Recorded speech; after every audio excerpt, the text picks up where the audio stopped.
Selamat datang di video ini. Perkenalkan, nama saya Setia Dihifari. Saya membuat tugas ini untuk memenuhi tugas pelajaran sejarah. Kita akan membahas sejarah Kesultanan Banten, salah satu kerajaan besar di Nusantara yang berdiri dari tahun 1526 hingga 1813.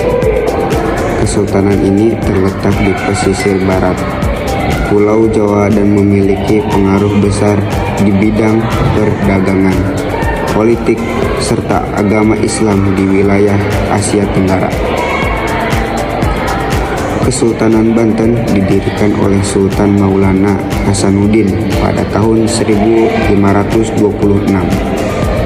Ia adalah putra dari Sunan Gunung Jati, salah satu wali Songo yang dikenal menyebarkan agama Islam di Jawa. Dengan merebut bantuan dari Kesultanan Demak, Maulana Hasanuddin berhasil merebut Banten dari Kerajaan Sunda, mengubahnya menjadi pusat dakwah Islam dan perdagangan maritim yang berkembang pesat. Banten tumbuh sebagai pusat perdagangan yang sangat strategis karena posisinya yang dekat dengan Selat Sunda, jalur utama yang menghubungkan perdagangan antara Asia Timur, India, hingga Timur Tengah. Pedagang dari berbagai bangsa seperti Cina, Arab, Persia, dan Eropa datang ke Banten untuk berdagang rempah-rempah, tekstil, dan barang-barang lainnya. Kekayaan ini membuat Banten menjadi salah satu kerajaan terkuat di Nusantara.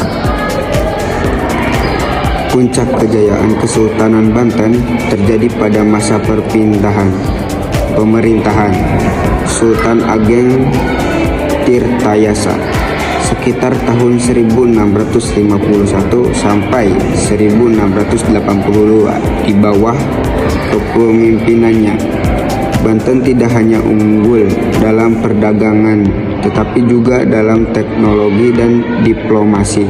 Sultan Ageng berusaha untuk melawan monopoli perdagangan VOC Belanda dan membangun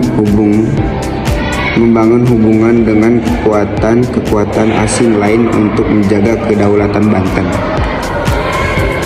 Namun ketegangan meningkat antara Banten dan VOC yang berpusat di Batavia pada 1682. VOC berhasil memecah belah Banten dengan pendukung putra Sultan Ageng, yaitu Sultan Haji, dalam perbuatan tahta melawan ayahnya sendiri. Perang saudara ini melemahkan kekuatan Banten, dan VOC semakin menguasai perdagangan dan politik di wilayah Banten. Setelah kekalahan Sultan Ageng, Kesultanan Banten mengalami kemunduran. Pengaruh VOC yang semakin kuat memaksa para sultan selanjutnya tunduk pada kebijakan Belanda. Mereka harus meminta izin untuk berbagai keputusan penting, dan otonomi politik Banten berangsur-angsur hilang. Perdagangan pun dikendalikan oleh Belanda yang membuat ekonomi Banten menurun drastis. Meski kekuatan politik menurun, Banten tetap menjadi pusat kebudayaan Islam, Masjid Agung Banten, dan tradisi keagamaan lainnya.